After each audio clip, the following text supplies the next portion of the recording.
So, last week we went over inequalities. Today we're going over something called compound inequalities. Compound inequality. Does anybody know what compound even means? Putting two things together. Yeah. Put two things together, more than one, Compound sentences. It's in language arts, compound. And in math, there is such thing as putting together into one, inequality. So, let me write this example up here for y'all. So here I have an example of a compound inequality. You could write it down very quick. So, what is the problem that we see here? What is the problem that we see? Can you tell me? There's two equal or greater than. There is two inequality signs, right? Yeah. There's this one right here and that one right there. So what in the heck do we do, my friends? Well, it's pretty straightforward. We just solve them separately. Think of it like this. This right here, if I were to erase this second one, this is something that you should be able to solve. This should be something that you should be able to graph. This is the basic inequalities that we did last week, which we're about to do right now for a review, obviously. And maybe you're looking at it and you already know how to do it and you already solved it, and that's good. You're at an advantage. But the thing is, you're always going to have two inequality signs. And you have to kind of hide one for just a brief second in time and solve the stuff immediately to the left or to the right, and the left and the right of that first inequality sign. Solve that as if it was its own, and then I'll tell you what to do after. So, let's solve.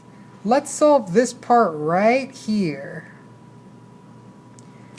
30 is greater than or equal to 5 times x plus 5. Let's do this. What should I do first, my friends? Make the wall. If it helps, you could always rewrite it. Alright? So I hear somebody say, make the wall. We all love that wall. Now what? Simplify each side. Is there anything to do on this side? No, it's just the 30. Is there anything I could do on this side? Distribute. 5 times x, creating 5x. And then 5 times positive 4, creating positive 20. Bring everything down. Alright, so now what do we do next? We just distributed, we got it out of the parentheses, there's nothing else to simplify on that side. You subtract what? 20. Yep. Subtract 20, cancel it out, subtract it from there. 30 minus 20 is what? 10 is greater than or equal to 5x. And now what do? You divide by 5, giving you the final answer of 2 is greater than or equal to x. But Neil, what about the other part from the original equation? Well, my friends, it's pretty straightforward. All you have to do now is, if we go back to the original problem, actually, let me just rewrite the original problem right up here. The original one was like this. All we're going to do now is do that section of the original inequality. It's almost as if you are taking away that inequality sign and the 30 that's next to it, and you're now doing that inequality. You're doing technically two inequality problems in one. And then in a sec, we're going to see how to graph this, which is its own other little fun game, right? But all in all, it's just two basic inequalities combined into one. And it's your job to do two inequalities and make sure to keep track of all the little tedious stuff that we got to do. So we are going to just do this section right here. So again, if it helps you, you could always rewrite that section separately. So tell me, what do I do first in this inequality problem? Make the wall. Make the wall. All right, side A, is there anything I can do? Well, of course, because it's no different than this one over there. That's why it helps to always keep your work so that you could just immediately just drag it over. All right, nothing to do on that side B because it's just a 10. So now what do I do?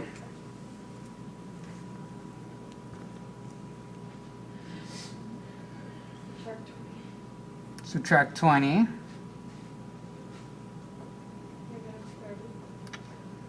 Five x is greater than or equal to, what's 10 minus 20?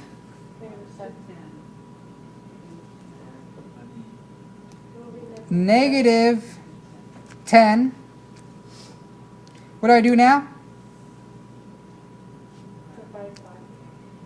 Divide by 5. Leaving the final answer of, what's negative 10 divided by 5? Negative 2. No, this is not a coincidence. This is just a coincidence. No, not all the time. When you see a compound inequality, is it going to be the same number except one is positive and one is negative? No, no, no. That's just what this problem ended up with, right? You must always do the math separately. You're going to get two inequalities. Remember those inequalities for me for the next slide. Yes? Since there's a... What were my two inequalities? One was 2 greater than or equal to x. And the other one is what? X is greater than or equal to minus 2. X is greater than or equal to minus 2? Yep. Okay, so those are my two inequalities. Guess what we're going to do with these two inequalities? Well, actually, before I even teach you how to graph it, I want to show you how an answer, especially those of you taking your GED, how it might actually look like as a multiple choice answer. So if those are my two inequalities, you might see this as a final option for one of your answers.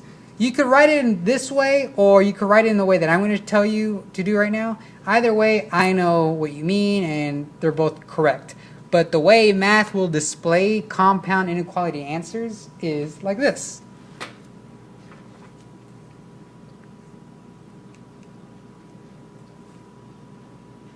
Do we see why? All they did was overlap the x's together, and they just made one solid inequality, final inequality. So keep an eye out on these ones right here. That is how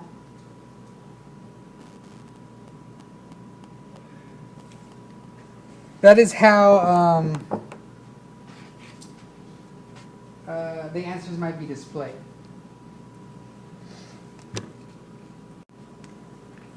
So just like last week, my friends, when you do solve an inequality, you have to then graph the inequality.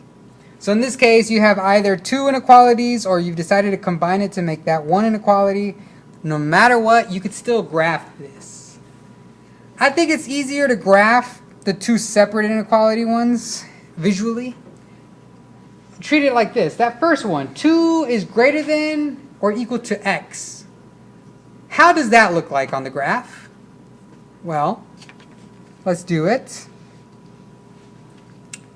2 is my number, so I go here to 2. Am I going to use an open or closed circle? Use the closed circle at 2. 2 is greater than x, right? So x could be any number, obviously, less than 2. So x could be any of these numbers. Before I even highlight that, it could be any of those numbers that way. But don't fill it in just yet. Because look at the second inequality. At -2, a closed circle, x is greater than or equal to -2. Am I correct?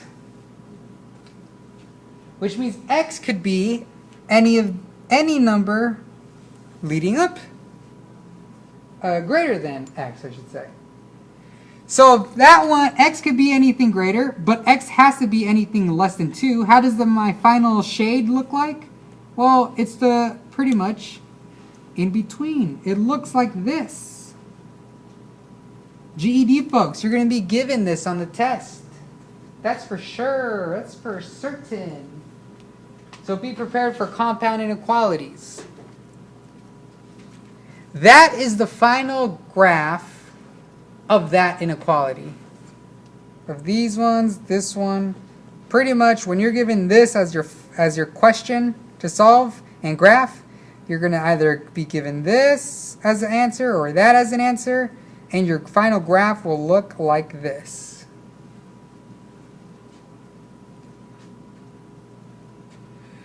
Any questions on this? So yes, yes, yes. Do not be surprised if one of the inequality signs one was open and the other one was closed. Do not be surprised by that.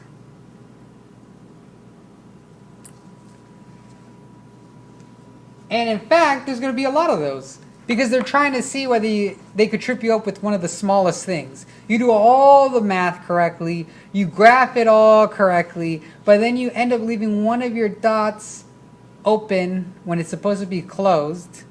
And guess what? You just got the wrong answer. So that is why it's important to keep track of every small detail when it comes down to compound inequalities. We're talking about flipping the sign when you divide by a negative. We're talking about open or closed circle depending on the inequality sign. We're talking about keeping track of your positive and negatives. That's a given in every single math problem. And the next thing that I'm about to talk about is other type of style that compound inequalities might be given in. You might be given a problem, a compound inequality that kind of looks like this right here. Okay, so here we have another compound inequality. Except, what is the difference here? The difference here, my friends, if you notice, it has a little thing called or in the middle. When you see that or, I mean, this one in fact is kind of easier than the one that we just did because you don't have to, hide one side of the inequality sign and do this. This one's actually already split for you. There's two inequalities visibly separated. You have to solve each of them, come up with your two inequality signs, and then graph them. So these ones are simple.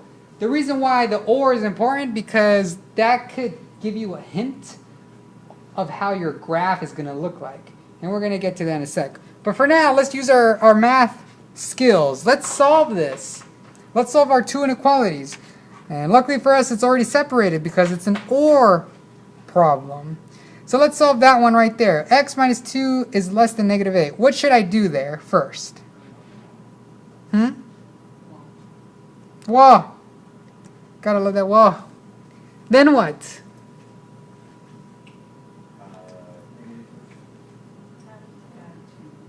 Add 2. Cancels out. X is less than, what's -8 plus 2? -6. Good. So, one inequality down. Now go to the next one. The reason why I'm also bringing this one up is because it's a fraction. This was actually straightforward. We went over that in one-step equation world. If you recall, always multiply the denominator to throw it to the opposite side. So here, what do? We pretty much get this 8, cancel it out, and throw it over there via multiplication, leaving x is greater than, what's 1 times 8? 8. So guess what? That's your second inequality. So those are my 2 inequalities. Oh my god, how did I forget? You have to make the wall. Forgot that was step number 1. So x is less than -6 and x is greater than 8.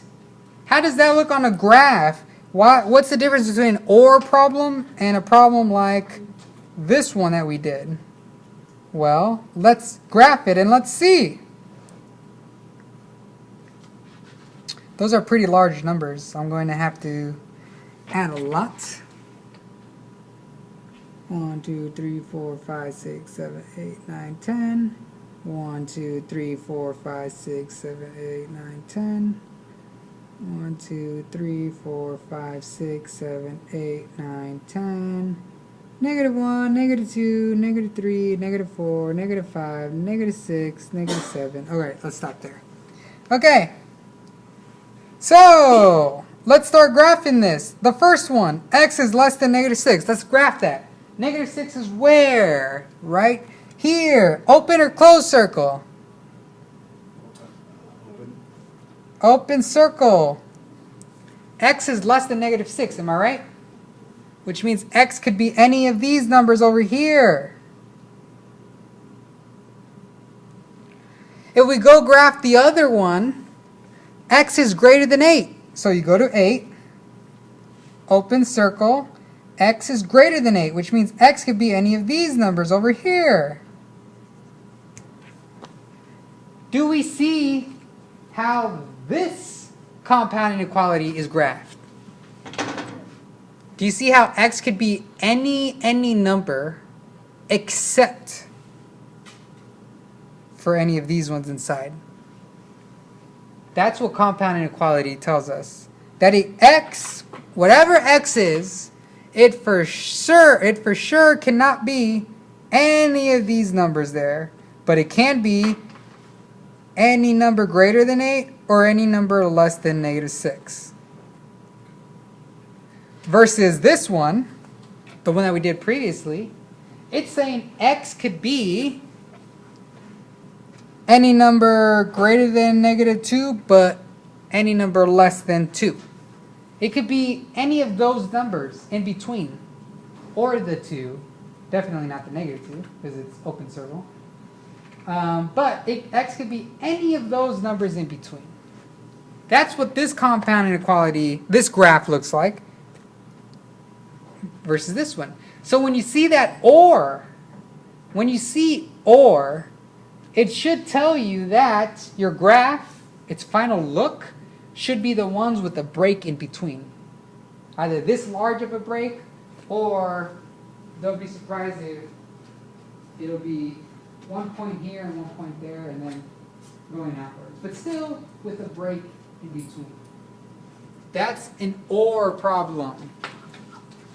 All still compound inequalities, but the graph just comes out a little different. Any questions on this one?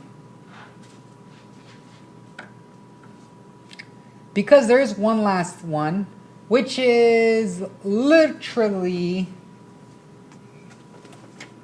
the same as all of them.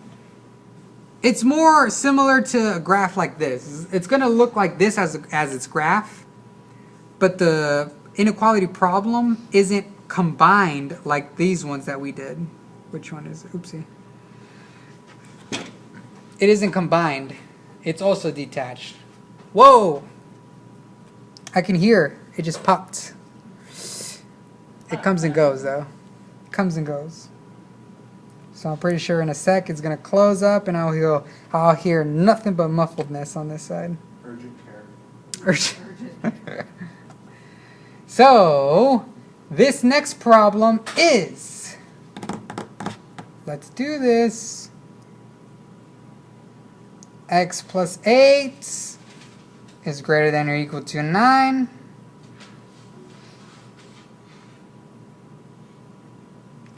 x over 7 is less than or equal to 1. All right, what difference do we see here? And Whoa. How is this graph going to look like with an and in the middle? Well, it's going to look like that first original one that we did. Why do they sometimes give it to us like this? Or why do they sometimes give us a combined one? You know what? It's just all too messy. Why do they sometimes give us a combined one?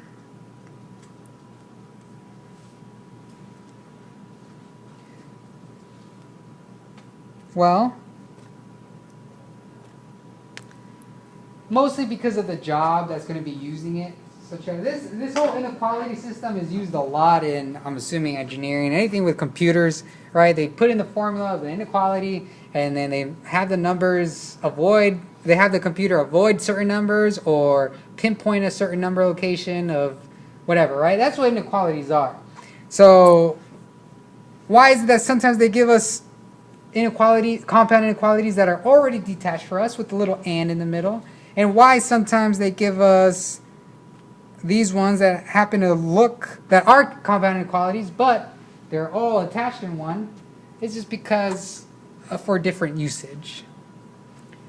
Different usages for different things, stuff that we probably don't know. And we won't ever know.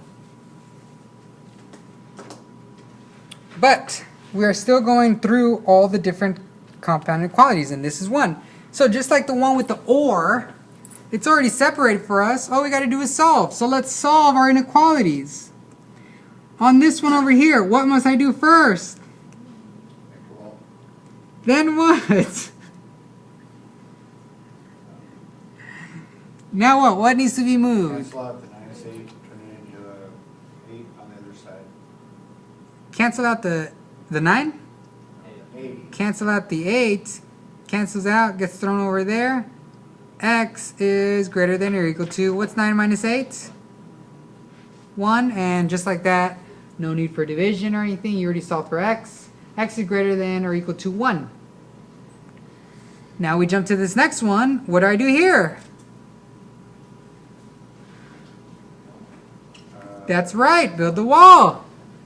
Then you get the 7, cancel it out, and throw it over to the opposite side via multiplication, leaving x is less than or equal to 7. Because it's multiplication. 1 times 7 is 7. So there's my two inequalities, right? If we graph this, like I said before, it's going to come out like that first original one that we did.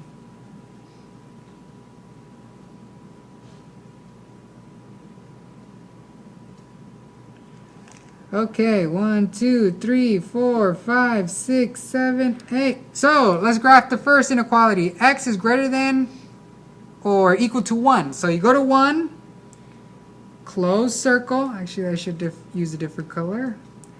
Close circle. X is greater than 1, which means we know it's that way, right? But before we start shading it in, how about we go find the other inequality? X is less than 7. Sorry, x is less than or equal to 7. So close circle again. X is less than it, which means, just like I said,